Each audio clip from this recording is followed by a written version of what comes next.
And we are live with another episode of the Keeg Talks. Today, ending this season of the Keeg, because we're, December 30th. It's the final episode of the Keeg Talks for the season. The Keeg Talks, What If Season 3. But unlike What If Season 3, this is a season finale of the Keeg Talks, but not a series finale. So, because What If Season 3 is the series finale and season finale of What If.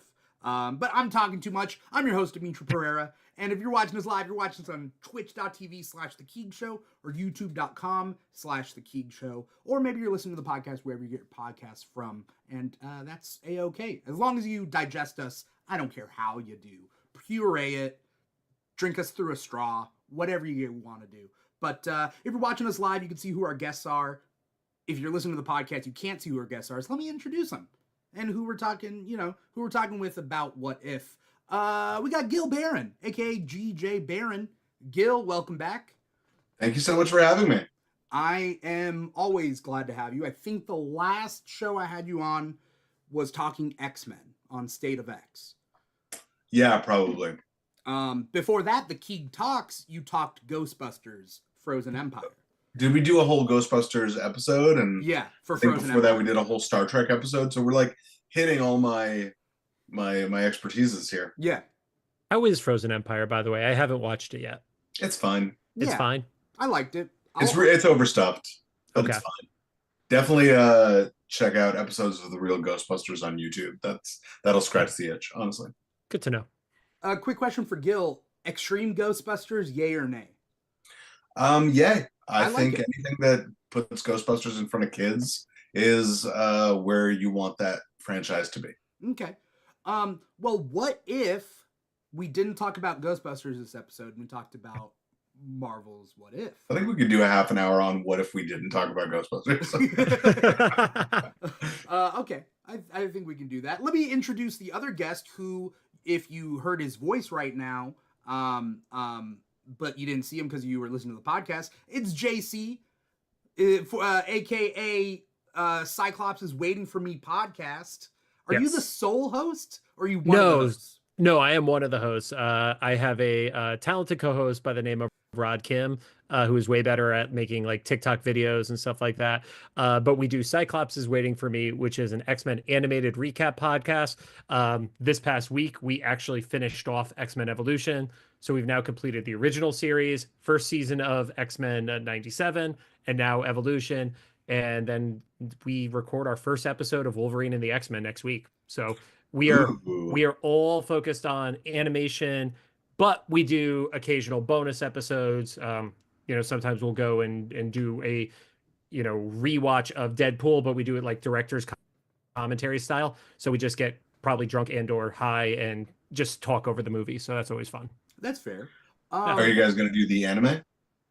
That is probably going to be what we do after Wolverine and the X-Men, depending on when season 2 of 97 comes out. Okay. Cool. Yeah. I feel like at a certain point you're going to run out of things. So are you going to move to the live action? Did you ever watch the show Mutant X? It wasn't X-Men related. I have never watched Mutant X. It has come up in multiple searches on it. I'm not going to do that. But we did actually this upcoming year take into effect the lack of content. So we are moving to being a bi-weekly series this year, as opposed to being weekly like we had been, for literally that exact reason. So there was a live action series, Gifted, on Fox. Yeah. I think that was 2 seasons, maybe one. 2 seasons. And then Legion as well. So let's see if Rod is still even talking to me a year from now, and then I'll decide. Yeah. And of course the Generation X TV movie. We already know Michelle Waffle is going to be the guest on that one because she unironically loves that TV movie. So, I love Michelle. She's great. Yeah. I'll let her have it. I mean, she'll fight you on it. I genuinely believe that. I would want it in the first. That's Generation. I have yet to see. I've only seen recaps of the Generation X TV movie, but I've never actually watched it, and I'm not interested. I have not watched it yet. And when we started doing the podcast, there were certain things I was going to wait until we were going to do an episode on it. I'd actually never watched the original Pride of the X-Men pilot. It just had passed me by and I'd never had the VHS of it. So I watched it for the first time. I think it was literally like this time last year. That was the first time I ever watched Pride. So Okay. I still haven't watched Pride of the X-Men, so I need to watch that. That is something I'm interested in, but there is a high res or an up res of it on YouTube, and it's the full thing, and it's a moment in time is the best way I could say it. It's what needed to happen then. It didn't end up working, but I think X-Men the animated series got so much better yeah. because they didn't have to do the same things that they tried in Pride. Okay. So That's fair. Right. That's again bring it back to Star Trek, my other love. Though you have when you have two chances to do a pilot, you get a real chance to see like, oh, well, you get really fixed stuff. You don't have to wait till season 2 or 3 to retool something. yeah, it very much felt to me like they were planning to launch a toy line and everything like that based on the success of it. And that's why if you look at the original Toy Biz figures, most of them are not the designs from X-Men 97 until series 3 or 4. It's Wolverine in the brown outfit. It's Cyclops in the white outfit. It's not what we ended up getting on X-Men 92. So that's fair. You bring up toys, and that does bring up something I want to talk about with What If. So we might as well segue into why don't we talk about What If? You know, what if we stayed on topic? You know, I mean, you're getting to the topic way quicker than we do in any episode of our podcast. If we make it in 10 minutes, then we're doing pretty good. So yeah, I mean, look, I'm just gonna milk the joke of what if and utilize that in everything that I say. So, question: what if we didn't milk the joke? No, I can't imagine that universe. no. Here's the question: Did you guys have any attachments to the what if concept before the show came out? Like with the comics, is really what it is. Bill, do you want to go first? As like a concept? Like, I mean, I've definitely gotten burnt out on the multiverse thing, and that was like before Marvel went all in on it. You know, I mean, I used to love alternate universe stories and mirror universe stories, especially coming from Star Trek, right? yeah. Like the Mirror is one of my favorite episodes. Parallels is one of my favorite episodes from Next Generation. And I remember, you know, reading some random what if issues that I would get, and always just being intrigued, like, oh wow, the road less traveled. But it was also a time. It was, you know, I was starting to read comics way post Crisis, so the idea of like Earth 1, Earth 2, like that just wasn't, you know, the way I was reading comics was in a very linear fashion. Okay, this is one universe and it makes sense. I remember the closest thing to an issue that I like, you know, crumbled in my hands because I read it so much was actually which was a parody of What If. Yep. Uh-huh. And it was Four Brush Man, which is that Marvel character it's just a parody comedy character. This guy in long johns with a pot on his head, Yeah. with a tin pot on his head, and he went on an adventure with Wolverina, the first female Wolverine, Milk and Toast, which were a Cloak and Dagger parody, and they were fighting the Infinity Wart.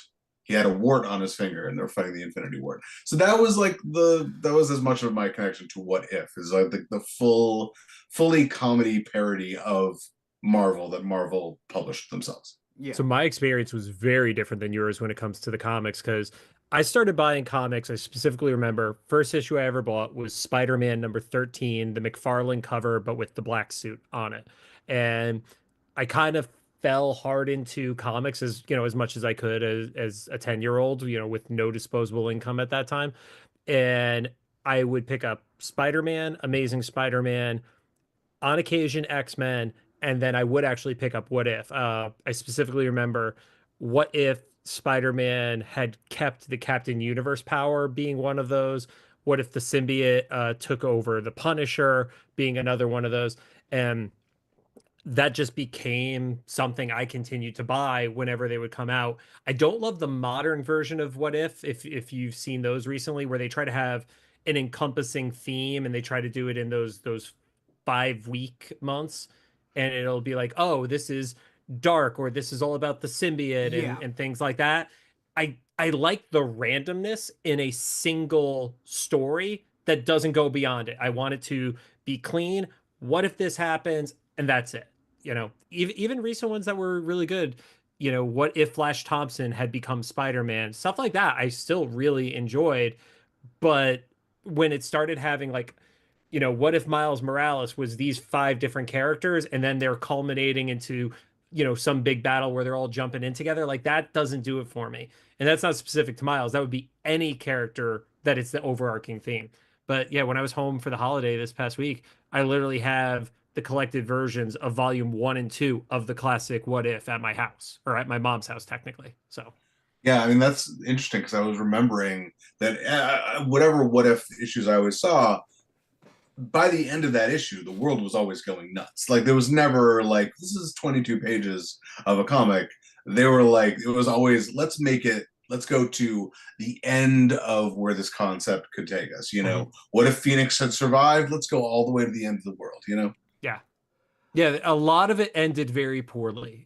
I think it was always the narrative is it showed us that the main 616 continuity, which I don't even know if they were calling it that at that point, but this was the right universe. So sometimes it was like, oh, Spider-Man does this or so and so is dead, blah blah blah. It was like this was because we were seeing the best version of Marvel outside of What If. So I feel like you guys come at it from a different angle than me, because I have very specific wants and desires. And if something ventures outside of that, I'll still appreciate things that aren't necessarily exactly what I want.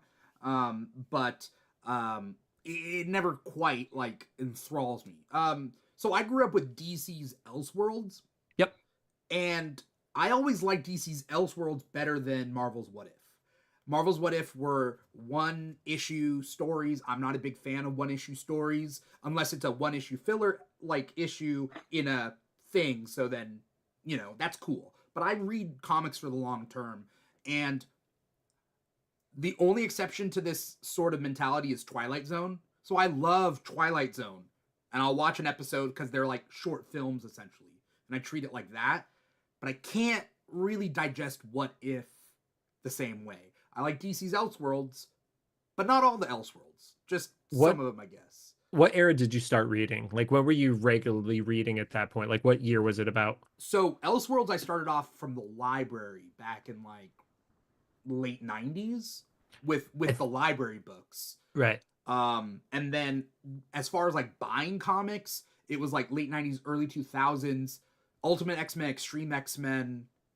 Basically, I'm a big DC fan, I'm a big X-Men fan. And then the rest of Marvel is like, okay, fine. I think that's the difference, though, because early 90s, most issues were one-offs. And if you had a three-part story arc, that was the exception. So I got trained on one-issue stories versus 95, like, maybe even as early as, like, Death of Superman. Like, that was one of the first times it was like, cool, I have to buy 12 issues to get this story.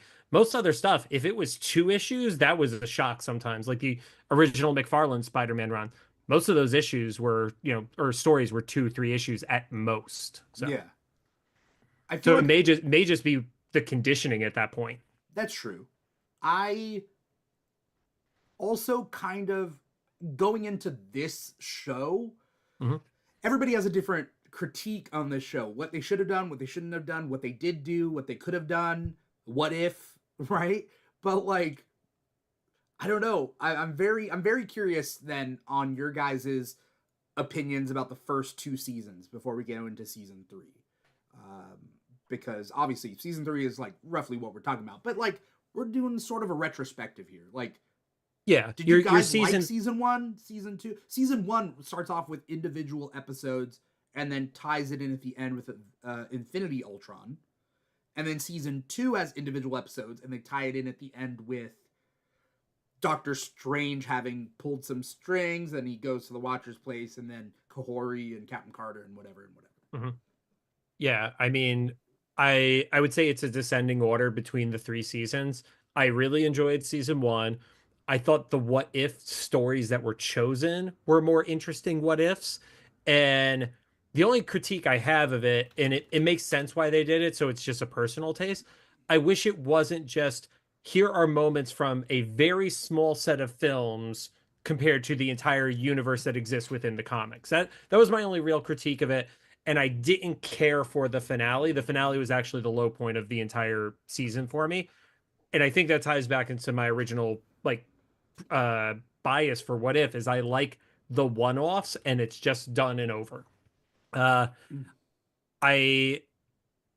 felt like just giving Carter in season 2 all the weapons, it just felt like somebody was playing with a kid's toy box and they let them script it based off of that. I thought the rest of it was better. Those are my impressions for season 1 and 2 at least. Okay. And when you said the finale, you meant the finale of season 2? That's correct. Yeah. Okay. Yeah, I'll hold off on the 3 stuff till we get to it. Yeah. Because I have some thoughts, but yeah, Gil. I didn't rewatch seasons 1 and 2 before season 3 came out, but I remembered enjoying most individual episodes. Yeah, I think I would agree that like season 1, I generally just felt stronger about. But like I'm never going to get upset with the last two episodes have to be a big tying it all up, because it has to justify itself as a TV show at this point, right? Mm-hmm. That's the way all streaming is now. So everything has to tie together. There's no such thing as an anthology series. Like even if they did Twilight Zone today, the last episode of each season would have some kind of like how do these all tie together? It's actually it's Love Actually in the end, and everyone kind of knows each other. Like they would do something like that, right? So I mean that's even Black Mirror did that. Yeah. Yeah, with the museum of all the things. Yeah. Yeah, and I mean it's so much of What If to me is just like just don't worry about it. It's like, okay, well, these are fun little stories. But I guess I agree that, I don't know, I guess this is me skipping ahead to talking about season 3. But I think that one of the most important things that this show is doing is giving you character moments with characters that have only had one film to show themselves. In this season? In this season? Especially this season. Yeah. I mean, I guess season 2 was also that, but phases 4 and 5, I don't think I'm talking out of school when I say this, but there's been a little bit of a lack of cohesion in phases 4 and 5, right? And it hasn't always come together or felt like one narrative. Yeah. And like we're finally in the next Captain America movie going to be revisiting the giant hand coming out of the Pacific Ocean, right? And now this is the first project since the Eternals that we've hadn't seen an Eternals since then. Yeah. Which is a little crazy, but it's like, okay, well, let's remind us that Kingo exists, trade on the charm of Kumail, and let's remember that we like this character, and hopefully they come back. And like the same kind of going down the line, I'm looking at the episodes right now, but kind of the same going down the line. Like it is legitimately crazy that we haven't had a Shang-Chi 2 yet. Such mishandling, So especially with the post-credit where it was like, oh, we're gonna jump right into this next phase. Yeah. So to finally have Shang-Chi here, it's just nice to spend time with that character again. And I think that that's really one of the biggest strengths of this show. Yeah. It's there to remind you that you like these characters, remind you that White Vision is a thing, remind you that you enjoy Crimson Dynamo or Red Guardian. Yeah. Before he shows up in the next in Thunderbolts. Look, the weakness of these phases is that there haven't been any Avengers movies. Yeah. That's what the weakness is. So this is like it's filling that gap, and so that's what I kind of see it as. It's there to like we still love these characters. I forgot to mention that one of my earlier comics that I grew up on that ties in with this, begrudgingly ties in with this, is Exiles, and I love Exiles. They call them the Exiles at the end. I hate that. I yelled at the screen. I yelled at the screen when they said it. I feel like it's appropriation, like in the most strictest of the word, really. like I'm not even saying with in real life appropriation, but I mean essentially Marvel did it a couple years ago. They made the Exiles team not just a team of mutants. And what do you think the X stands for in Exiles? Like, they were, what was it, Sliders? Was that the show? Sliders was the TV Sliders. show. Yeah. So it was like Sliders, right? But like with an all-mutant cast of different mutants from different timelines, and they had a mission, and they were jumping from timeline, universe to universe. And I love Exiles to death. Mm-hmm.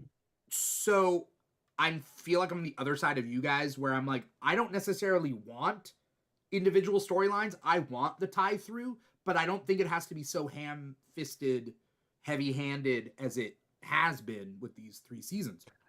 But also, but I don't in that want scenario, I don't want Captain Carter on Exiles. Well, that's the thing. If you want that show, they should do an Exile show. This was not an Exile show. Yeah. Yeah. Yeah, exactly. You're just mad they used the name, or they sort of winked at the name. But going back to our X-Men conversation, next season is very likely going to adapt parts of Age of Apocalypse, theoretically, right? Which means we might get Blink, which means, Morph is going to have something more to do, and maybe we get a little bit of an Exiles team in X-Men 98 or whatever they're calling the next season. I don't know if we get Age, to be totally honest. Really? They set up Apocalypse so much. Right, but it feels closer to me than the 2007 era Apocalypse than it does the Age of Apocalypse. Because remember, in this timeline, we've actually already gotten the origin of Age of Apocalypse. That was the Bishop traveling one, right? Not just Bishop. It was specifically the Bishop Storm with Wolverine and Storm episode, the One Man's Worth. That was the inspiration for Age of Apocalypse, and that's why they even had certain character designs that were copycatted back and forth between the two. So I know a lot of people want it, but I also think a lot of people who say they like Age of Apocalypse have also never read it, and they just like the name of it. I legit don't think a lot of people's I'm doing my X-Men read through right now. You were talking about Generation X before, and I just finished volume 2 of the Epic Collections, which comes right after Age of Apocalypse. And I definitely think Age of Apocalypse is slightly overrated, but we do have an entire season, and that show moves at a clip, So I wouldn't be surprised if they did one episode or even half an episode of Age of Apocalypse. But my theory was, because you have Cyclops and Jean in the future, you're going to get essentially an adaptation of Ascani's son. Yep. And the other characters are in the past, and that's, I think, where you're going to get a little bit of Age of Apocalypse or the 12 or any of those kind of like apocalypse centric stories, and the characters in the present are going to deal with all sorts of trying to find everyone else. Right. Yeah. So we're going to sidestep into What If. I do have one quick comment about season 2 of What If. I'll stay on the What If track. Yeah. Season 2, like I said, the part I didn't really enjoy was the finale with the everything thrown in. I will say I was horribly disappointed by the Die Hard parody episode where they went full-fledged super like freak with Happy Hogan and stuff like that. I wanted a spy style Die Hard thing, and it was the opposite of what they gave me. That is probably, of everything they've done, the one I hated the most, because it totally misled me with where it was going to go, and the payoff did not justify it. So tying in with that, I feel like What If as a whole has neither been here nor there. Sometimes the stories have not been wild enough to be considered its own universe, but but it's been different enough. Basically, my critique of What If as a whole is that a lot of these stories could have just happened in the MCU, and we just haven't been able to see it. Mm-hmm. And why couldn't they? Why, for example, an episode I really liked was the Hela teaming up with, what's his name with the 10 rings? He's not called the Mandarin, but I forget his name. Shang-Chi's dad. Shang-Chi's dad. Yeah. Wenwu, right? Wenwu, yes.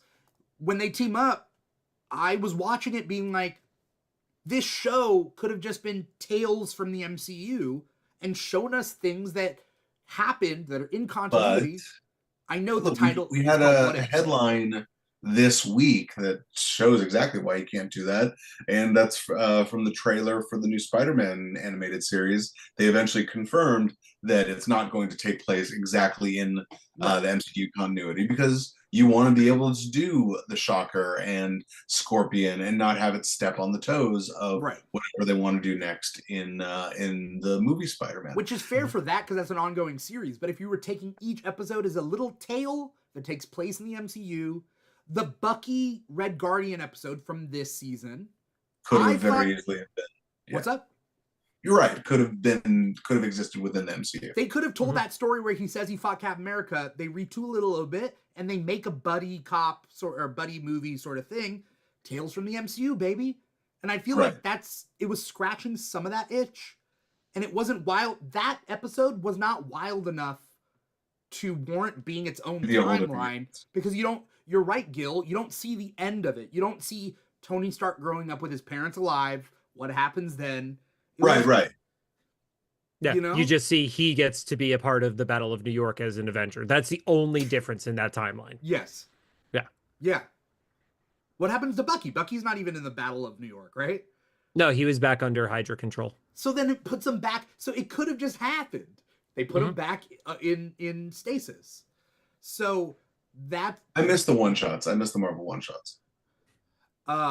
Which one? Oh, the item 43 or whatever. Yeah. I miss the Werewolf by Night, Guardians of the Galaxy holiday special. Yeah, I can't believe we didn't get anything this year. Well, it always alternates between like the year of a what if and then like a one-off, it feels like. Oh, I didn't realize that's what it was. Really? It might not be for Werewolf by Night, but that's definitely where it was the off year between What If 2, Guardians, and then this year for What If 3. So I feel like it was a plan for them to have seasonal mini movies, and that because they were giving up with a whole brand of like that. What was it called? It was like Marvel Spotlight, Marvel Premiere or something. Yeah, something like that. And they branded it, and I thought like we would get a Christmas one every year. Or a holiday maybe special, Valentine's Day something. Yeah, and that Madison and Wong, fun. It'd be perfect. Yeah, but no, they didn't. Okay, so what if season 3? Look, they still have time. They might still do it. But yeah, I love Werewolf by Night. I rewatched that this year. It was really good. Yeah. The only problem with it I have is that it was not rated R, because Elsa Bloodstone not swearing is weird to me. Yeah. The black and white was not rated R, but I think the color is, because you see the blood and everything. Well, then they absolutely should have let her drop F-bombs in there. Now I'm angry about it. Thanks. I'm just, I watched both versions. I watched the color one recently. And I was like, all right. Season 3 starts off with what if, okay, let's take it episode by episode, just, and do what we need to do with it. But what if the Hulk fought... The obligatory what if podcast. I feel like a lot of this is just my critiques of like what I wish it would have been. And maybe it's not fair to the show, because you're right. It is a what if show. I don't get the Exiles. I don't get the Tales from the MCU. But I feel like this was a combination of the two without being either.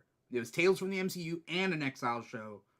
And it didn't really find its footing in that respect. But the Hulk fought the Mech Avengers. This is our little Megazord Gundam sort of thing. It had, the problem with this episode is it had the potential on the concept to be very cool, and I think they just missed the landing completely on it. Like, I love like Japanese culture and anime, and like there's like 4 Power Ranger things that are just off camera behind me right now. So like this should be my stuff. Like this should be something I love. You got basically no time with the individual mechs. And then it was so much focus on just the mass amount of ugly clone Hulks. Like, I just didn't care about it. That was the problem. I just didn't care about the main conflict of the entire thing. It was like Pacific Rim 2. That was the best way I could describe it. Like, oh, conceptually great, but then you just totally missed what I wanted out of it. I'm thinking just about what it could have been. That's the problem. And the problem is a lot of these robots I didn't get to see much, but I wanted to see like, yeah, what would a Shang-Chi robot be? He has the rings on his mech, Yeah. and like give him 30 seconds of fighting, and we didn't even get that. no. Instead, it focused a lot on the Hulk and Sam. Mm-hmm. Like Sam talking the Hulk down. I just feel like, were these rushed? Like the scripts, at least. Were the scripts rushed and the animation probably took time and they couldn't rework the script while they're, in production with animation? I don't know what's going on. I think they really wanted to do an Avengers mech thing. And I know last year they did a comic series that was like Avengers mechs. Yes. Oh, yeah. I thought it was dumb then too. I mean, it's just, I don't know that it justifies, it's one thing when you have a world of like Power Rangers or Gundam Wing or whatever, where these are like military people who need a giant robot, but there's not really a reason why Thor needs a giant robot, Yeah. The what rest purpose the did rest of the size? Avengers, yes, but Thor I agree with you on. Well, it's just the justification isn't there, and it's a concept that comes before, or it's a premise that comes before The a story. Yeah. Also, I feel like if they spotlighted these mechs a little bit more, they could have sold toys. But if I close my eyes, I cannot imagine what these mechs look like. I can't put in. I don't remember, and I'm looking at it right now as our background. But like, nail of the episode is the Captain America one. Yeah. Right. But also, I'm throwing out an idea here. Why do they need one big bad guy and a bunch of like faceless hordes? When wouldn't it be cool if they did like a Masters of Foom? It's Fing Fang Foom, but Masters of Evil. I don't know, whatever. What if they did like a Red Skull monster? They did have them go to Monster Island or something. Yeah, like a bunch of different monsters. Where all the Kirby monsters are, and have them fight. Yeah. All those, yeah. They could have done what the Intelligentsia, I think, did in the Hulk comics. Like, Gamma irradiated all their villains, so they become Hulk monsters. Oh, that's interesting. The villains become kaiju, and the villains become kaiju, and they have to use the mechs to fight them. Yeah, and then you get individual matchups too. Yeah.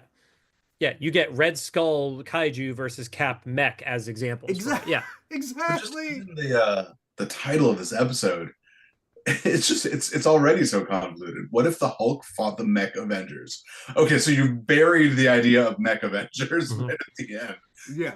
What if the Avengers used mechs? Yeah. Shouldn't it be that? It could just been called What If Mech Avengers. Like, yeah. So again, what if this had been a fully realized plot? Also, what if the art team actually knew what Oscar Isaac looked like? I was very confused by that too. I was like, who is that dark brown man there in that opening shot? I was like, what character could he be? And then it was, is that what you're talking about? Yeah, until they showed the mech, or somebody said Mark. I think that was when I finally realized. But like, I'm staring at this dude. I'm like, I know who everybody else here is. Like, at least I had context clues. And that was just a guy who didn't even sound like Oscar Isaac, even though he did the voiceover. I was so confused for like 45 seconds. I'm like, who the hell is this? Yeah. But that art style is either great for certain images or awful for certain people. There's like no middle ground in it, I feel like. Yeah. There could also be, when they do these sort of things, we never see the contracts, right? And so people always have conjecture and like gossip and theories and whatever. There could also be likeness issues that sometimes they're like, I'm not going to sign this off unless you give me a raise. And then they don't. And he's like, fine, I'm still signed up to voice it, but you can't use my physical likeness. Maybe. I don't know. All I know is they lost any impact of that group reveal of that being Mark to me. So yeah, I agree. I was very confused on who that was. So yeah. I liked the character work in the next episode in Agatha Goes to Hollywood. I like the character stuff. But at least, to my earlier point, this at least goes to the nth degree. Yes. At least you get the end of the episode, Agatha is a god. It's like, let's go as far as it possibly can. And like, at least that's fun. And, it played into the strengths of Kumail and Catherine Hahn. And it also was like, these two characters are big and theatrical and they get to be super hammy. Like, I wish that the dance choreography were more impressive, because obviously they just took the same CGI model and put different heads on it, dozens of times. Yeah. So, like when the dancing is too perfect, it doesn't look like real Hollywood dancing, Yeah. when they are literally just CG models or whatever, animated models. But it was fun that they did it. I mean, I love playing in that genre of old Hollywood. I was having trouble placing the year of it because I watch a lot of old classic Hollywood movies. And I was like, I'm not sure I'm getting a 1930s vibe exactly. And like, Lord knows, like, would a Hollywood starlet bring in a Bollywood character actor, in this era, in the 1930s of Hollywood? No. I mean, who would be considered the biggest draw too. Yeah, not to our America. No. I think the problem I had with this episode was a problem I had with like 4 of the first episodes of it, where the dialogue was too hokey. And it started in the first episode. Actually, because I was home for the holiday, I was watching What If with my mother. And at one point she turned to me and she was just like, the writing isn't very good. I'm like, no, it's not. Like, and I get you go for the campy side with classic Hollywood, but I don't know. Maybe for this one, it's just I don't like the style, but it was constant trying to be jokey rather than telling a joke. I'm looking at the credits. The teleplay for the episode 1, 2, and 4 of this season were all written by Ryan Little. That's the common denominator. Episode 3, which is Red Guardian Stop the Winter Soldier, that's written by A.C. Bradley, which I like that episode. Did you find that episode hokey? I found the dialogue hokey. Okay. Yeah. I think the first episode where I didn't really have that feeling was actually the Western episode, which is shocking to me because Western should be the hokiest, but that one I felt more grounded with it. So. Yeah. Did you guys like the Red Guardian Winter Soldier episode as a whole? I couldn't get past the dialogue. That really, it was that jarring? Yeah. It was that jarring for me. Okay. Like, I was pretty charmed just by the characteriness of it.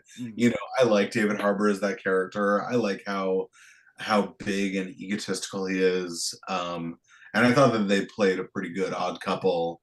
And it's funny that they're both, like, at this time in MCU history, they're both kind of bad guys. So you're getting a buddy bad guy cop, kind of movie. Yeah.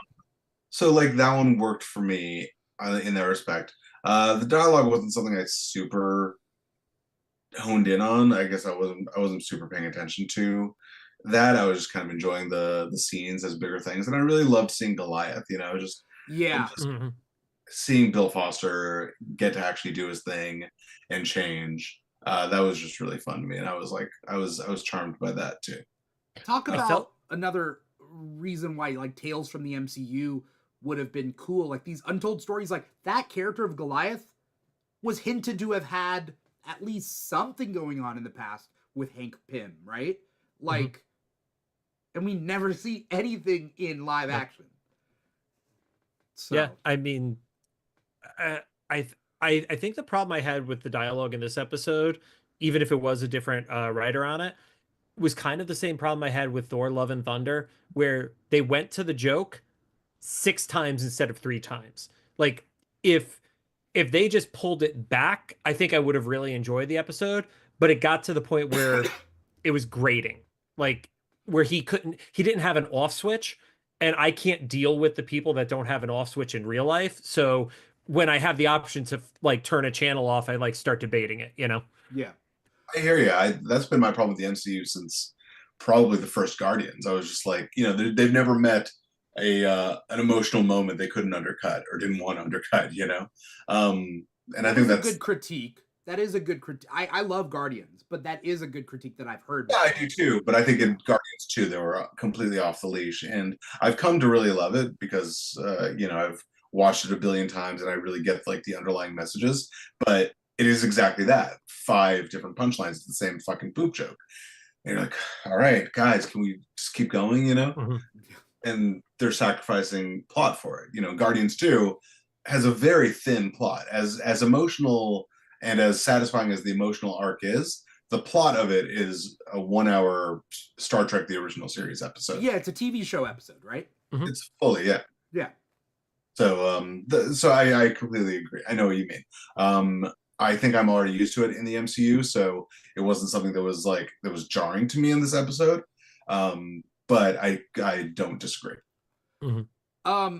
We got to move then to episode 4, which people are hating on, but I'm People are crazy. This is fun. What if Howard the Duck got hitched? That's what it's called. That's episode 4. Howard the Duck and Darcy. Darcy. This is a sequel episode to season 1's episode with Party Thor, which was my least favorite episode of season 1 outside of the finale stuff. That was the one that I didn't see the point of it episode. Yeah. I didn't. Yeah. I enjoyed this episode purely from the fact that you instantly go on like threads afterwards and everybody is like, wait, so did she fuck a duck? Like that's the conversation that was happening. She fucked a duck with his corkscrew penis. Yes, that was what was being posted all over threads on Christmas night, and that gave me a little bit of a laugh. So we can only theorize what alien genitalia looks like based off of the fact that they look kind of like an animal here. Doesn't mean he has a corkscrew penis, is what I'm trying to say. He could have 3 penises that are straight, but who knows? Just because he looks like a duck, he's not actually a duck. I mean, his name is Howard the Duck. That's their last name. Assuming that Darcy laid an egg. That's a bigger thing. Yeah. That she either pooped out an egg or no. Gil, what? She delivered it. They were in the hospital in a delivery room. Gil, you know that babies aren't pooped out, right? You know that. Are eggs pooped out? Well, birds share the same channel for everything. It's one called thing. The cloaca.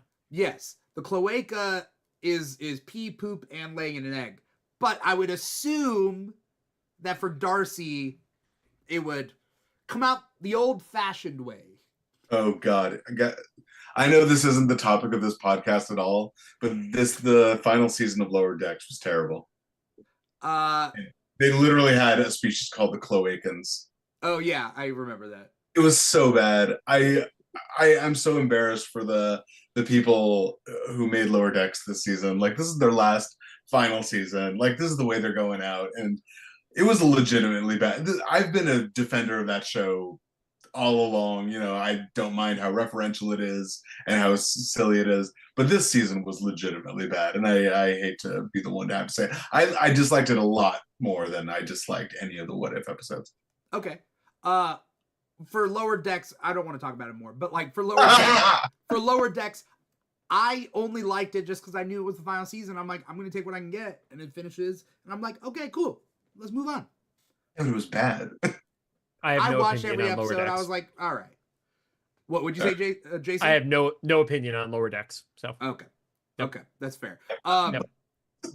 But women laying an egg, I think, is what we left off on. No, I like this episode. I thought it was fun, and I really like the fact that they, for once, explored the whole universe. They explored everything that could be available to them, including the 6 different armies trying to get the egg. And when I thought to myself, why isn't there like an army of Skrulls? There would be. Then it's like, oh, Fury has the Skrulls. So it's like everybody that I thought would pop up did, and they really used the whole world building sort of thing. And it's fun and hokey, but like that was the point. It wasn't trying to be serious. I think my bias on the episode, aside from what it led to on Threads, I've never liked Howard in any version of him that I have ever seen and or read. I just do not care about the character. Yeah. Um, and I like Kat Dennings, like I like the character Darcy, but just her association to him, I can't get into it. That's my biggest problem with the episode is I couldn't get into it. So, and that's just a Yeah. me thing with Howard. So, Is it all anthropomorphic animals or just Howard? nope. I think Spider Ham is great. If you okay, dare I say, if there was a Spider Ham Darcy, I would hope she didn't fuck him. but I mean, we can hope. But even if it was John Mulaney, come on. I mean, Kat Dennings wouldn't fuck John Mulaney, so I feel like we're safe.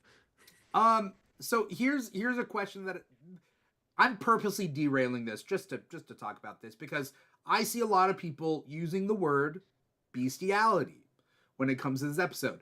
I don't think it's bestiality. No, you go by alien rules, so it's not bestiality. Yes, I agree. Yeah, I don't have a problem with it. There's still logistics, but I don't have a problem with it considering it to be bestiality. No. Right. If somebody falls in love with Korg, they're not falling in love with a rock. They're falling in love with the I forget what species he is, but at least he's always hard, so there's that. Yeah, a Cronin. He's a Cronin. Yeah. He's always hard. It's like, I mean, does the Thing not deserve love? I don't think we have a technical term that's like a sin to certain people for banging a rock, though. So, right.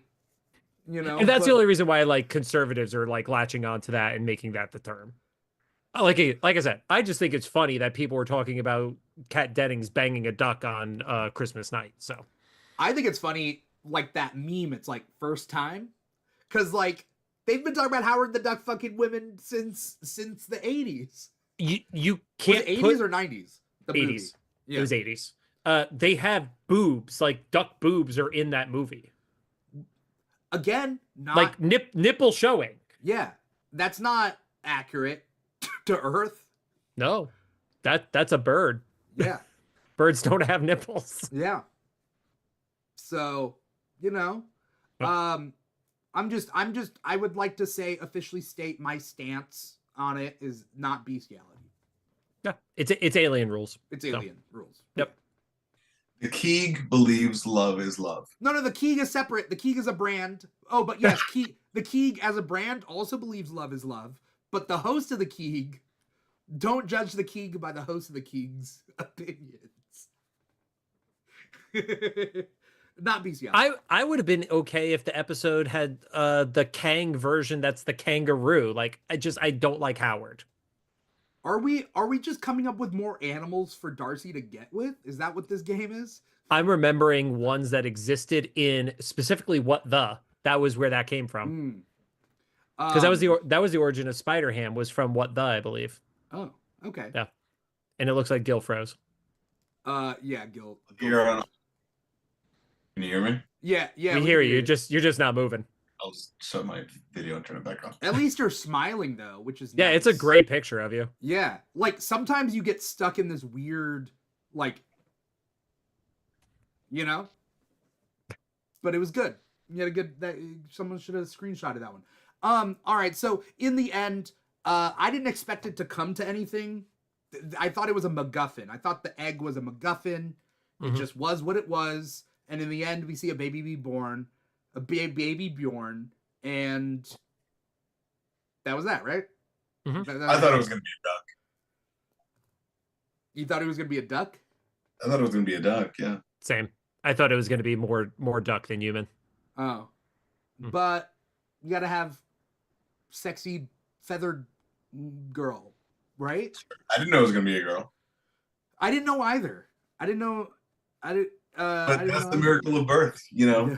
You never know. You don't really know what you're going to hatch. Also, yeah, the egg super durable. That thing was getting tossed around like that thing was strong. That should have cracked at some point. And they were very worried about it, despite the fact that it was getting tossed like a football and not breaking. So I would like to believe that with Darcy, it was super malleable, and once born, it became durable. I'd like to believe. You don't think they C-sectioned? No, It's an but egg. it's totally You don't viable. care to C-section that egg. Poor Darcy. Yeah, I don't know what's going on, but moving on.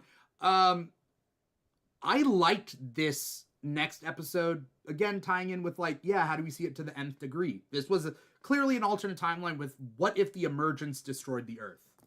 Yep. And I actually misspoke. This was the first episode where the dialogue did not bother me. I thought this was what I wanted from the show. I really enjoyed this. This was really good. I fell asleep in this one because I just thought it was so generic. Yeah. But also, they're using the full toy box, and I love that.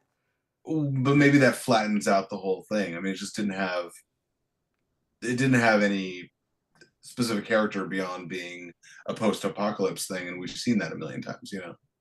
You could tell this was originally scripted when they thought that Ironheart was coming out a year prior.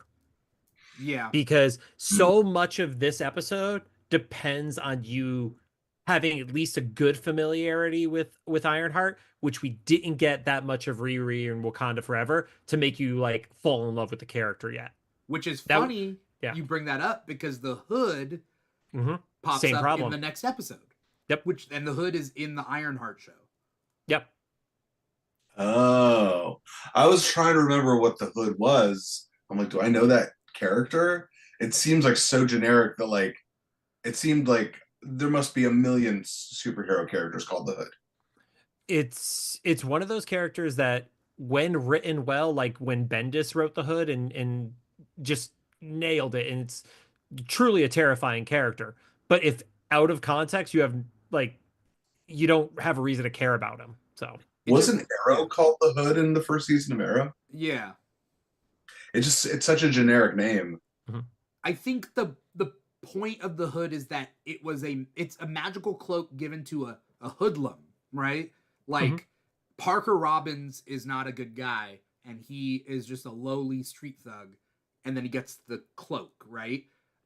From Mephisto, and I don't know whether they're going to go that route in the show, but maybe Mephisto pops up. But the point being is, yeah, you're right, JC. Like I didn't realize that. Yeah, they probably thought Ironheart show was coming out before this. There's a piece of it that I feel like if they swapped the order of releases and this had come out after Riri's show, I think you care more about this episode. Maybe not you, Gil, because like you said, it kind of felt generic to you. But like my mom literally goes, "Who is that?" Like she didn't remember her from just her few scenes in Wakanda Forever. Yeah, so, isn't that kind of the point? Which what do you mean? What do you mean? Well, they're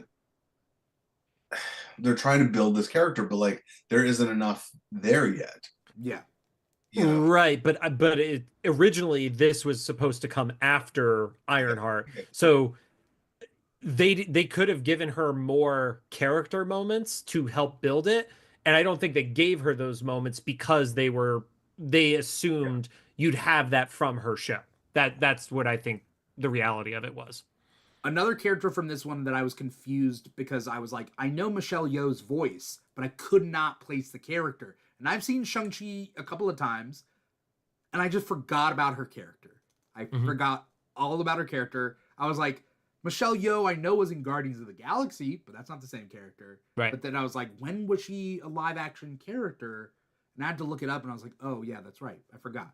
She was a whole character in Shang-Chi. They just haven't done anything with Shang-Chi since. Yeah.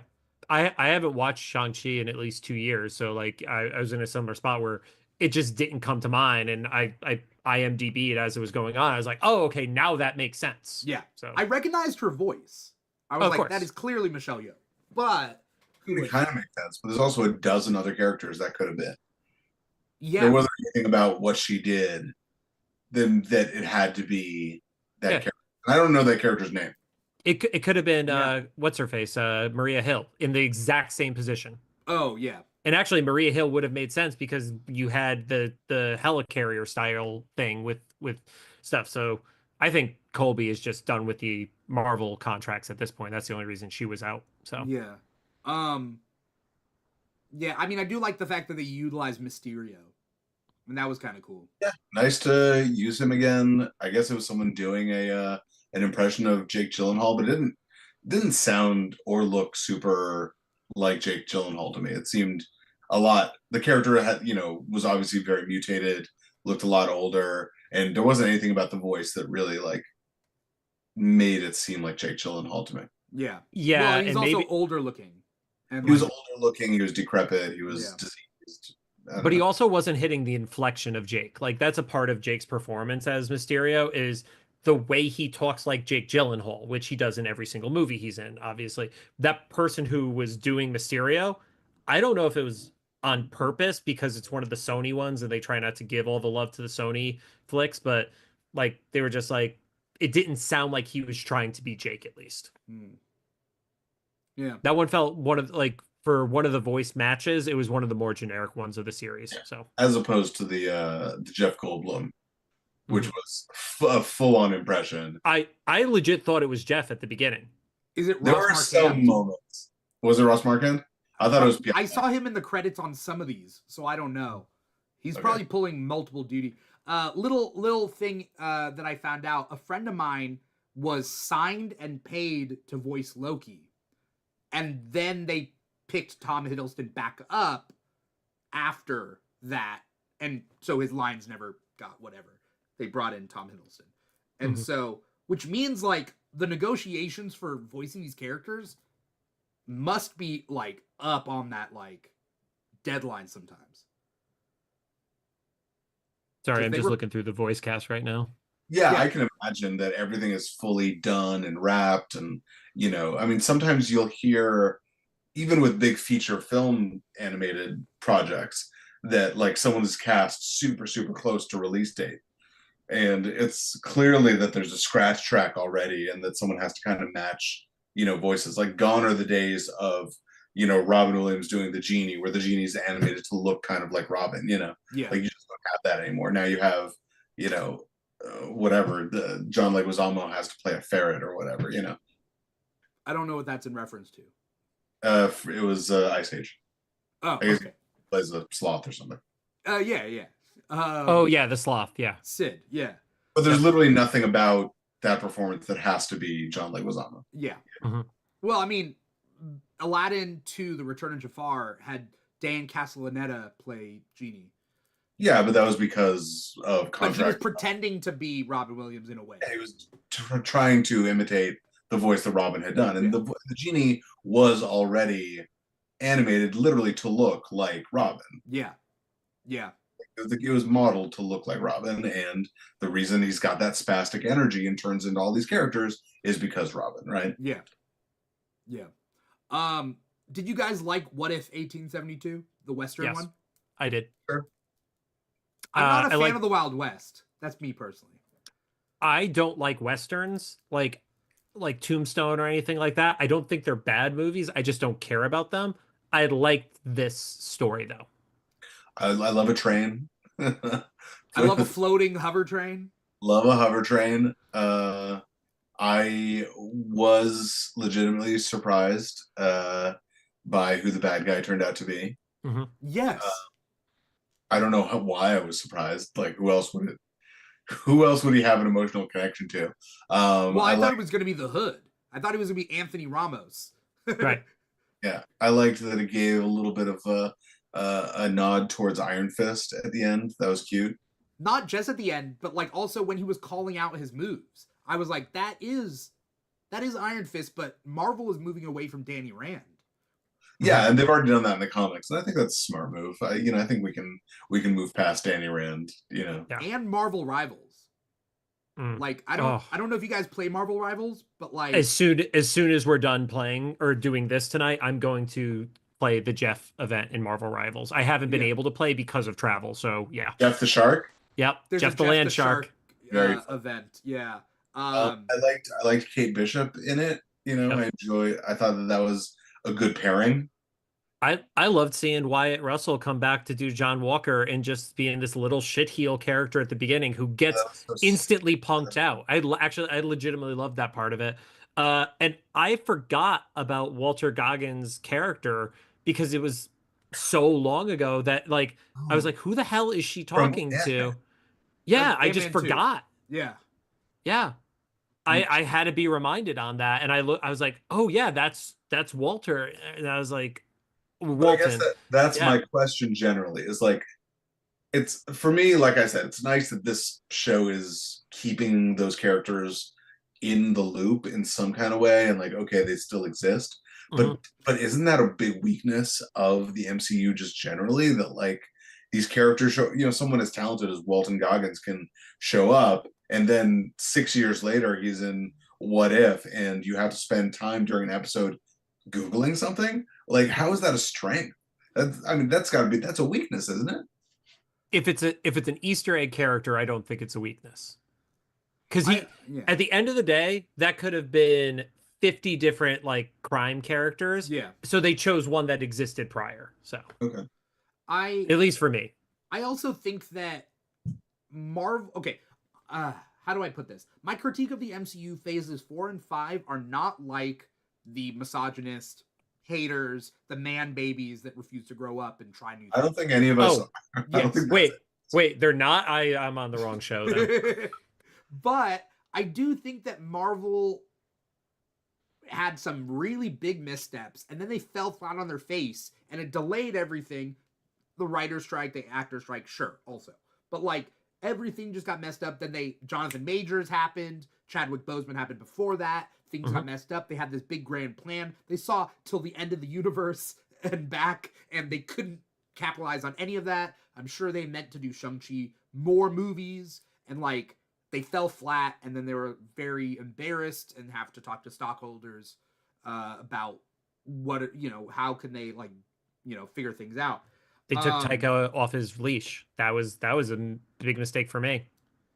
Yeah, I think that there are certain directors that are good with their own leash and certain directors that need a leash. Mm-hmm. Like George Lucas needs a leash. Yes. I personally think James Gunn, sure, you could say he misstepped on Guardians 2, but like he finished Guardians 3 strong. Like I don't know whether he needed a leash or not. Well, my guess is that he learned a lesson from Guardians too. Yeah. Mm-hmm. Is that he watched it and he's a pretty smart guy. Yeah. I think he can watch it and be like, oh, I leaned into some of my worst instincts here. Let's lean into emotionality. And that's why he did well with Suicide Squad. The Suicide Squad.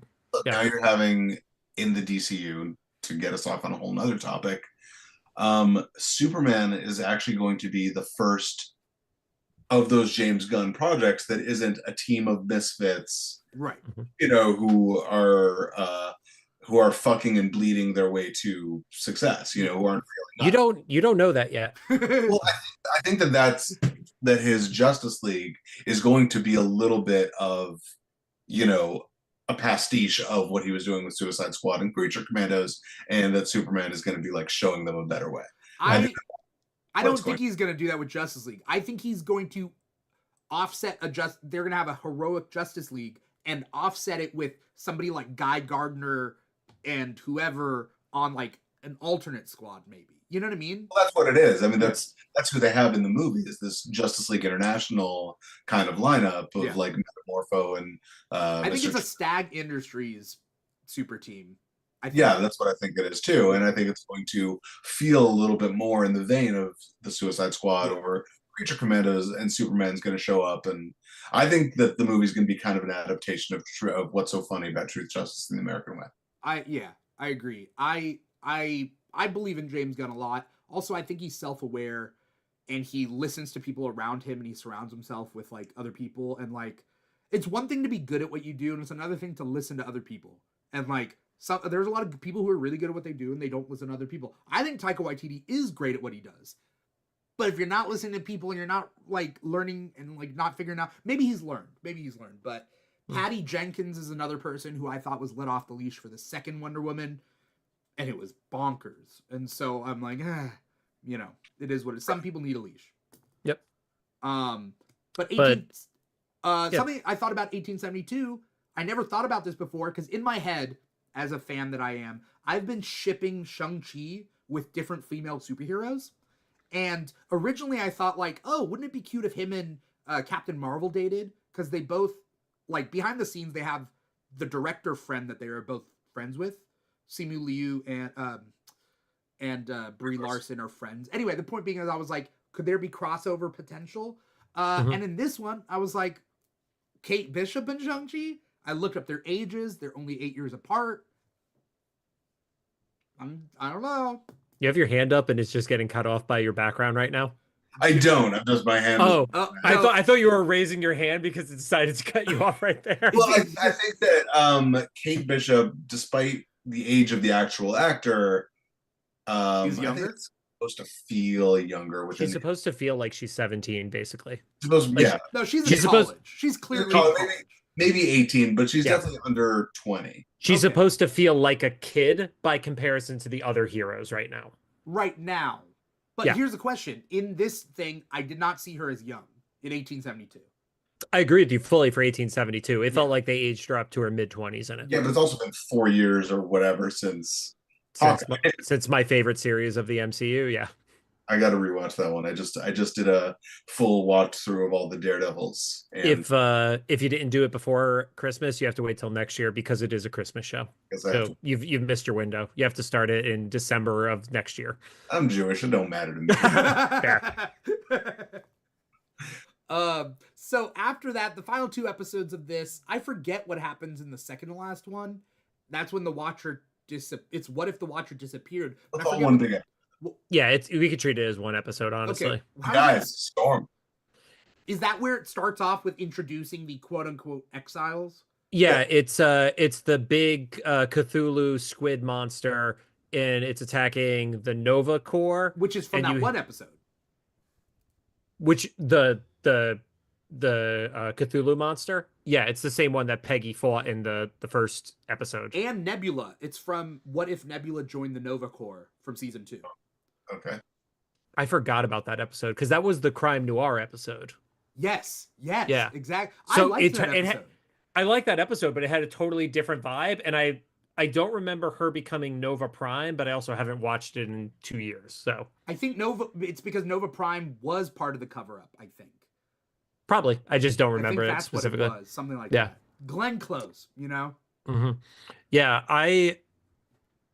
my problem with Storm being introduced the way that she is God, I wanted that episode of what if Storm became the god of thunder. Like that's what I Right. wanted the introduction to be, and they skipped it. Like that felt like missed opportunity to me because I mean Allison is the voice that I hear in my head when I read the physical comics, and I wanted that episode regardless of the exile stuff, regardless of if I like the exile stuff or not. I wanted to see that, and I didn't feel like I fully got it. I think that's fair. I think it does. It's another hint that like whenever we get our MCU X-Men, that the animated series is going to be a really, really strong influence on it. You know, she's now the 4th or 5th, X-Man in a Jim Lee designed outfit, to appear. You know, we had obviously Patrick Stewart in the Professor X chair, in the gold Beast. chair. Yeah. And Beast in the Marvels. We had Wolverine and Colossus, by the way, in Deadpool and Wolverine. And now we have Storm. So I mean, we have a pretty big MCU X-Men lineup now.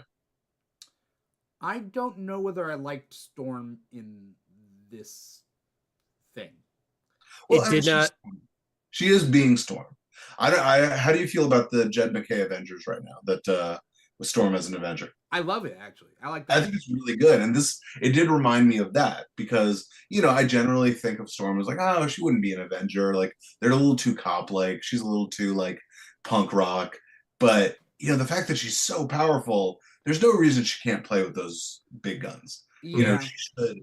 So to merge her with Thor in this way, I think it felt natural, and I think she was a highlight of. And look, she wasn't the main focus of the episode, And it's fine. She didn't have to be, because, like you said, there wasn't a what if Storm became Thor episode. And I think that they probably, like, although they're bringing some of the X-Men in, it does seem like there's still a wall up between there's the MCU and we haven't done the X-Men yet.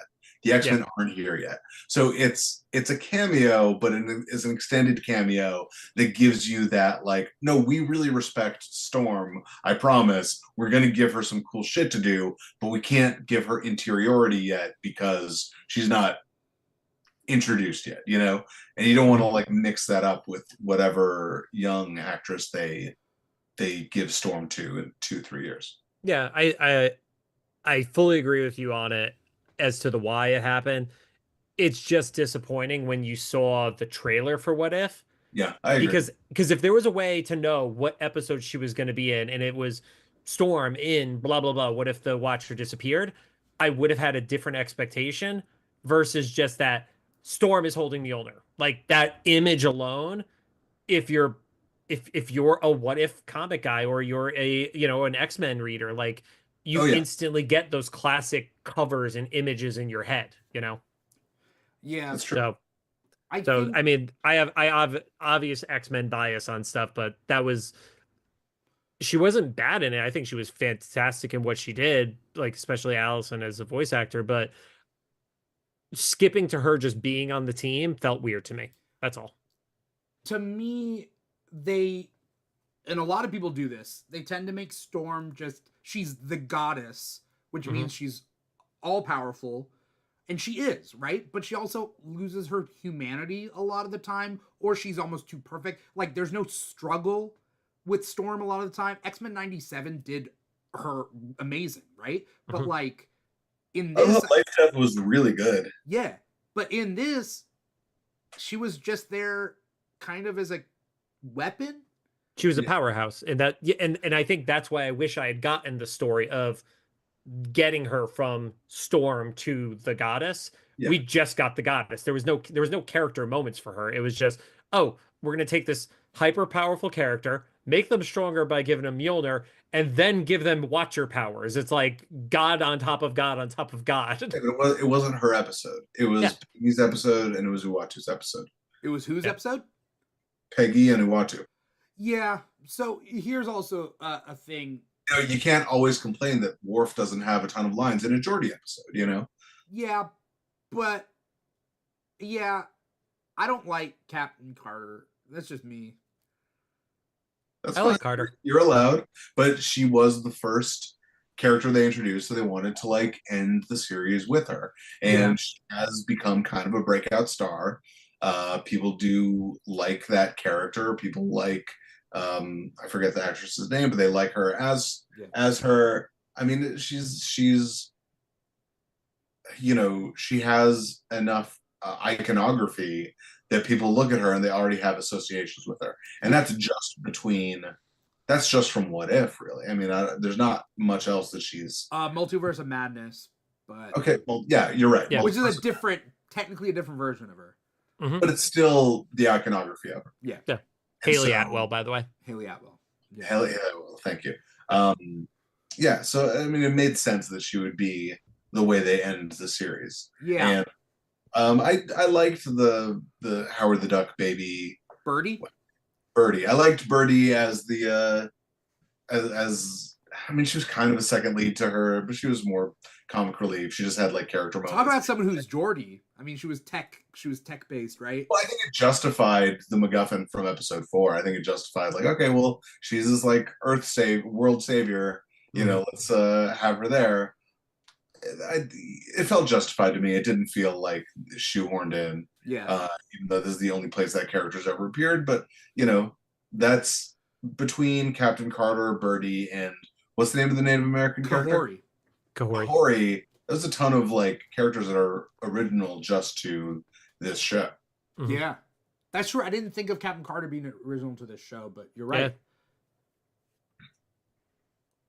Yeah. I mean, obviously Peggy's not original to the show, but the mashup is. Yeah. I liked the squad, and I thought like them going in to save the Watcher and doing all that was cool. Like Like the reversal with Ultron. Yeah. Ultron being a good guy at the end of the universe. Yeah. To me, that made sense. Like once you've had a millennia to sit completely on your own, you're like, oh, I'm kind of bored. Maybe I shouldn't have killed everything. Right. Yeah, I felt like they affected his voice too, because he did not sound like the same voiceover from the previous season. I don't know if it was a different voice actor, but they definitely purposefully made him sound more human and more like Vision rather than sounding like Ultron. So Yeah, but he didn't have a British accent though. yeah. Whose voice did they try to emulate? Was it Ultron's voice or Vision's voice? Not at all. I don't think they tried to emulate anybody. I think it was trying Didn't to be sound like- between the two. Oh. Didn't sound like James Spader, and he didn't sound like Vision. Paul Bettany. Yeah. Yep. This is how I know I'm getting old, guys. I do not remember the actors' names. That's fair. Oh, I could never do that anyway. Don't worry. I like the trick at the end because I'm all for a good trick. Side note, that was Ross, by the way. Ross was Ultron. Oh, okay.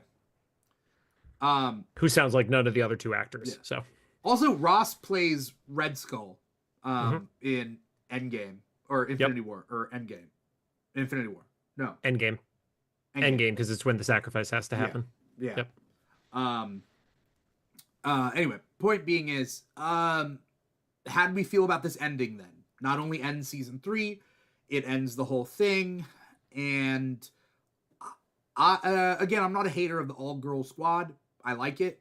They are powerful fucking people, and I like that they didn't hang a lantern on it. It was an all-girl squad, but there was never girls get it done. You know, It was exactly what people complained about from Endgame, right? Yeah. It was like, oh, don't worry, we've got this, and then suddenly all of the female characters show up. This was a squad of women without putting a lantern on it, without calling out to it, you know.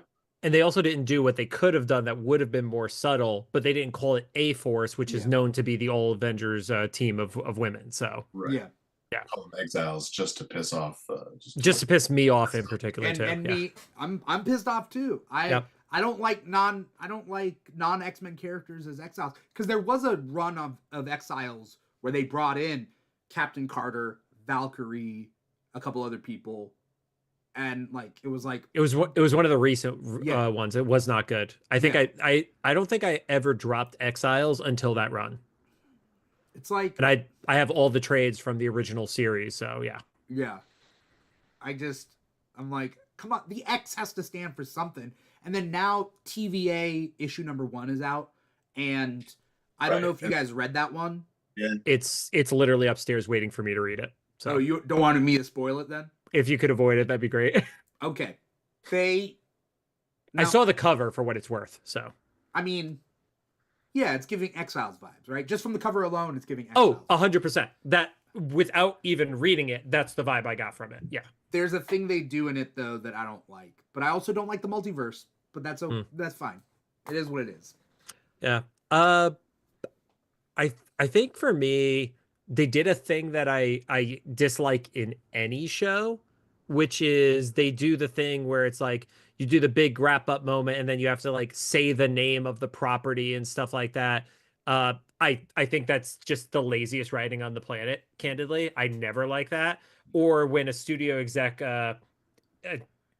I'm going to spoil something from Lord of the Rings, Rings of Power, when they did the thing where the volcano erupts and they switched the name of the city to say Mordor. That's when I start throwing my phone at TVs. It's awful when lazy shit like that happens. When it's beating you over the head with whatever thing they were trying to get on. Yeah. Yep. Yeah. Literally giving his speech that's been the intro and stuff like that. It's like, come on, dude. I hate that. Yeah. Yeah. Do we find out what happens at the end? The 3 characters. It's just like a reset point of cool. This is now the squad. That's it. It's just 3 of them, right? As the squad. Mm-hmm. Yep. Well, 4 if you count Uatu himself. Yeah. There was some fun, dumb Watcher moments where they're grabbing weapons and they're fighting with weapons and they're doing what Iron Fist does in Marvel Rivals, where it's like, and then kick, and it was like, oh, All right. Yeah. The Watchers as fighters was very stupid. It's like Mhm. babies. These giant baby men. Yeah, it's like a weird 3D version of Rugrats fighting each other. Hmm. Like they're all just like versions of Tommy Pickles. Yeah. It's like you should Right. fall The over. fight scene was so long. I think it justified it being 2 episodes, I guess, just to have these like long fight scenes. But I felt the same way about the second Spider-Verse movie. That chase scene was so long, Yeah. just to justify it being a separate movie. I mean, that was Easter egg vomit though. That's why that had to be so long. Yeah, for It was sure. also beautiful. Like the Spider-Verse, the whole thing was beautiful, but It was, but there's no reason to have a chase that's long. Like, you get it. it They're was pretty chasing. long. Yeah. But here too, it was just such a long fight. It was like, okay, great. I guess you needed this to be 2 episodes to justify the budget. That's wonderful. But like the Watchers just as fighters is so silly. You know what? There was a moment where Storm, like Watcher Storm, was like super electrocuting one of them, and it reminded me of the end of Fall of X, where she electrocutes Nimrod Mhm. to death, and like this is the way the Krakoa story ends. Is she just fucking electrocutes him? Yep. That's your big fucking ending. Well, she came back from hell, okay? Okay. Like if that was like like Nimrod, the unstoppable Terminator, Mhm.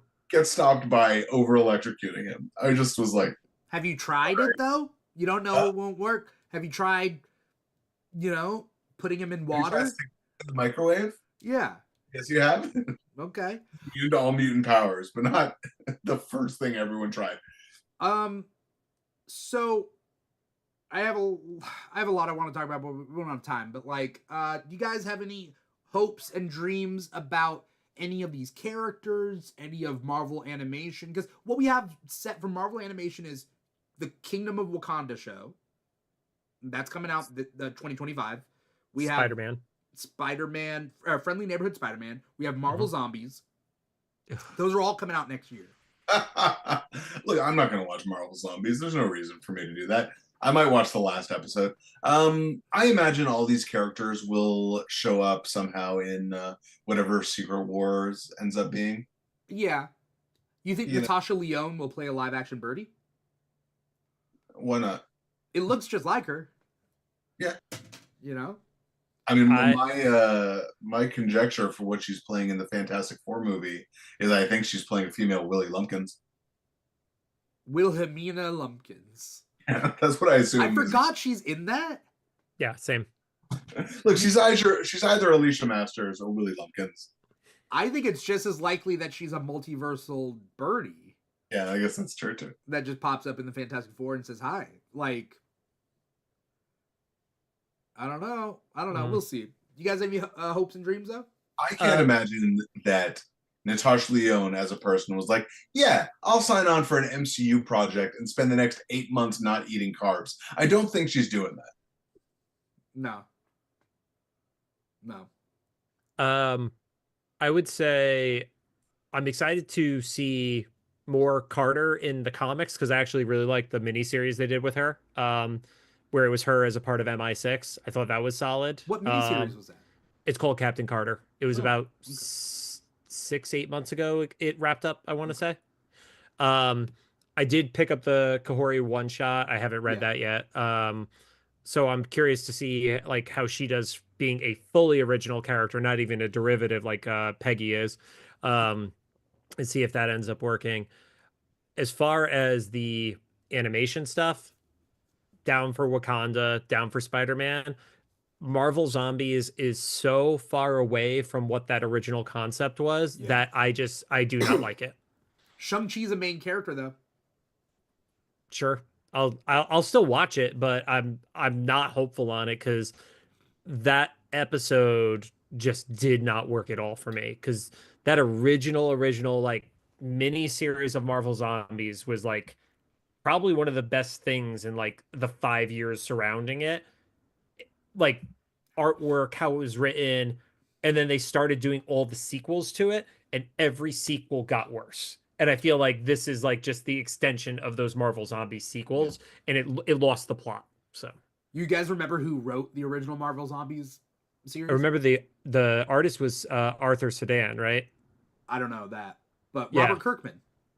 Oh yeah, it was Kirkman. Yeah. Kirkman. Yeah, did- because he was the Walking Dead guy at he the was- time. Yeah. Yeah. Which, you know. Look, I will watch episode 1 of that. I will watch the last episode of that. I'm really not interested in horror stuff for the most part. I'm not a horror guy either, but I will read like DC horror stuff or Marvel horror stuff. I'm just, you know. Yeah, I think the problem is it's going to be an action story as opposed to a horror story. Not gonna be a horror story. You're right. But yeah, Wakanda.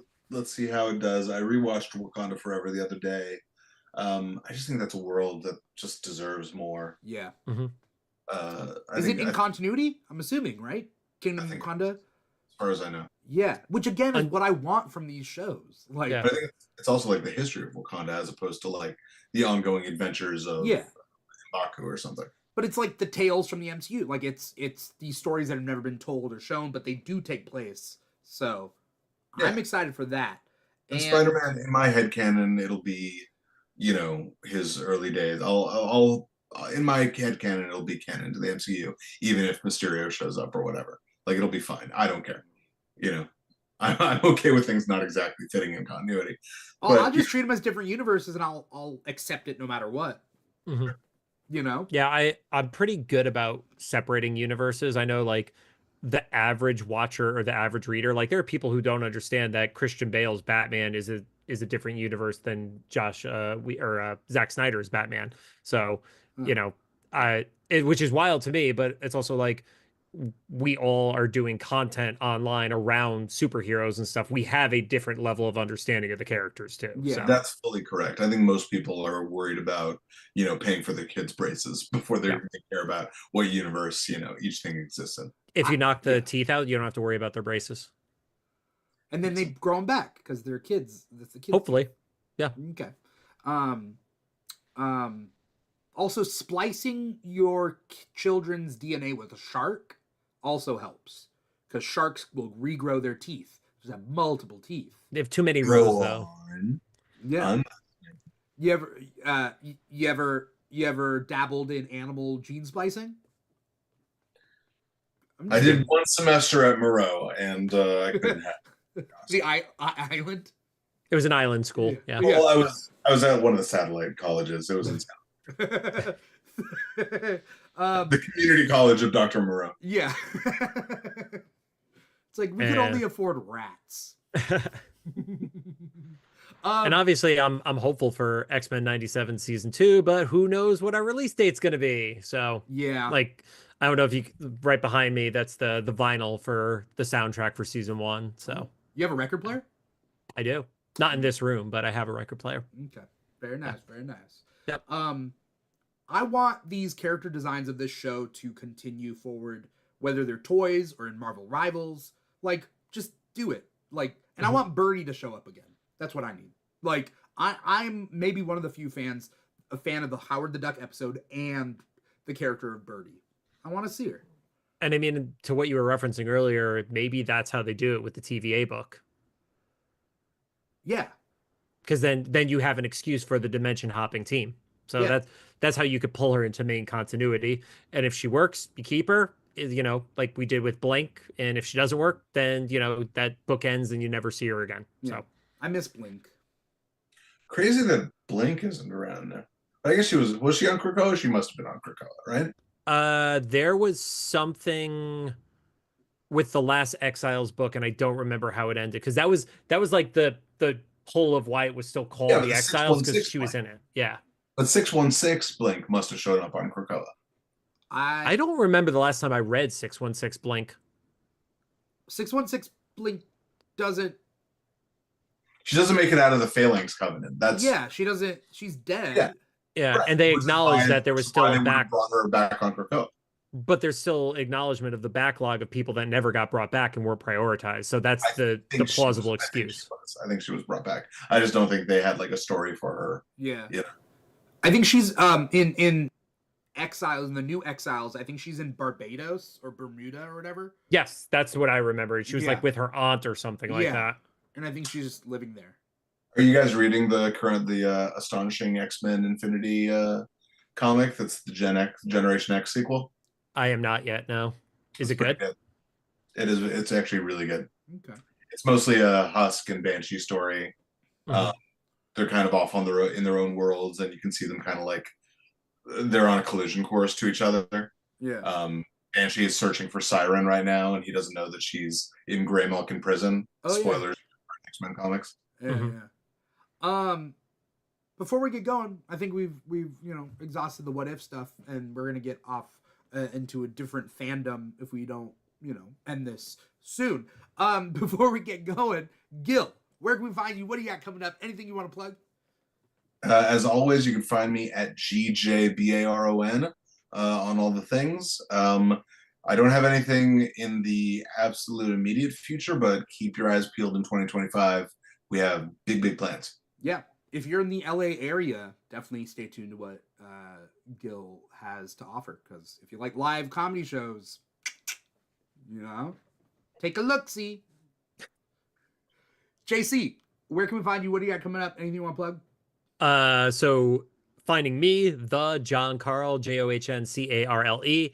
But you should probably follow the show because that's more of what I talk about rather than random stuff on my regulars, which is Cyclops IWFM Pod.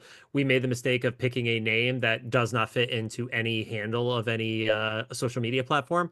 And like I said, we are going to be going into Wolverine and the X-Men starting in January. We move to bi-weekly, but we are also going to do intermittent extra bonus episodes of stuff. We have a handful of cast members of the shows who are going to go there. We are going to be doing a live stream for charity. I don't know what date it's going to be yet, but I'll throw that up. We are going to build the X Mansion Lego set, which is literally on the floor next to me right now. It's 3,000 pieces, and I'm pretty sure that's going to be like an 8-hour live stream. And we do that for the LA Children's Hospital with their alongside the charity Extra Life, which I couldn't do this year because of some personal stuff I had going on, but this will be the 10th year of me doing it, and we've raised like over $15,000 for that charity. So that's awesome. yeah, That's yeah, awesome. and usually most of the donations come from, I have a tier where if anybody donates $50, as long as I am not at a work event or in a scenario where I have to drive, I will smear off ice myself and send people videos of it. I do that for $50 each. There was one year I made $300 in 25 minutes just from people wanting to see me throw up from Smirnoff Ice. Let's Smirnoff Ice for you. It's awful. It's just pure acid with a little bit of alcohol. So, but yeah, Cyclops is waiting for me, which we didn't realize when we picked that title. It is the second most replayed moment of the entire original series. Because it happens right after the sad Wolverine looking at the photo stuff. And they just use that in so many replays throughout that series. So, all right. Yeah, we picked it at random because we couldn't decide on a name, and then all of a sudden, like I've had great moments with it. Catherine Disher at Comic-Con, I handed her one of our pins, and she was like, "Oh my God, I said that." I've had the writer for the episode find me randomly on Instagram. He's like, "A thing I wrote is now a podcast title. That's weird." I'm like, "Cool." That's pretty cool. I'm really glad that the three of us love X-Men just in general because X-Men, they're on the rise. Yeah. I saw one of the other podcasts. I apologize because I legit can't remember the name of them. Not that I refuse to promote them, but they pointed out like this was the year of mutants because there were like 5 projects that had direct references to the X-Men that all did very well. TBD on how well What If is doing, but the other 4 were like big moments. Yeah. So, and not to mention again, Marvel Rivals and Marvel Snap, the 2 essentially Marvel games, right? Like utilize the X-Men a lot. And Cyclops sucks in Snap though, and that is offensive to me. Okay, well that's fair. Okay. Yeah. I stopped playing Snap, but I still play daily. Okay. I have an addiction to that game. Yeah. So. I also got the Lego set for Christmas. Shout out to my girlfriend for getting me the Lego X-Mansion, and I was like, okay, cool. Like I'm super excited. Where's it gonna go? Like, do you have a spot for it? Behind this, I have glass curio cabinets with all my Legos. I do Marvel and DC Legos. But so far, I have the Daily Bugle Lego set that I haven't built yet, and then I have the X-Mansion set. So, yeah, I have a spot right next to me where it's gonna go, and because it's gonna just be filled with little gaps for dust to go into, Wicked Brick, not a sponsored shout out for them, make these amazing acrylic cases. Yeah. And it's perfect. I just off camera, there's the Nintendo system in one of those glass or acrylic cases next to me. So What are they called? Wicked Brick. Wicked Brick. I might have gotten one for my Daily Bugle set. I literally have an empty case that I have to fill with the thing. So it might have been Wicked Brick, but okay, I'll definitely check them out. They're the ones with really convincing Instagram ads. So okay. All right. Thank you both of you so much for coming on. Thank you, Gil. Thank you, JC, for talking about What If Season 3 and What If as a whole. For anyone out there who wants to follow me individually, sure, you can follow me on Instagram at @thisisdimitri, but really follow the Keeg wherever on social media. TikTok and Instagram are our two biggest ones, at The Keeg Show, but we're also on like Blue Sky and Threads and all that, at The Keeg Show / The Keeg Show, pretty much everywhere on social media, including patreon.com/The Keeg Show, which I'm hopefully going to be, reinvigorating that in 2025. But if you're watching us live, it was on Twitch or YouTube. But if you're listening to the podcast, it's wherever you get your podcast from: Apple Podcasts, Spotify, iHeartRadio, Audible, Amazon Music, and SoundCloud, and whatever other. I'm sure we're on other podcasts. Gotta throw it on Castbox. That's our ongoing joke. Is we want to be number one on Castbox. There's not a lot of competition, so go for it. Okay, all right. I'll check out Castbox. But yeah, I mean, this is like, I think the last show that we're going to be doing for this year, because it is December 30th. So hopefully everybody out there, if you are watching us or listening to us, like, comment, subscribe, write a review, do your thing, and definitely follow Gil and follow JC. That's pretty much it. Yeah, last show for the year. I will see everybody in 2025. But yeah, thank you guys so much. Once again, I'm your host, Dimithri Perera, and this has been the Keeg Talks What If Season 3. Say bye, everybody. Bye, everybody. Good night, Gracie.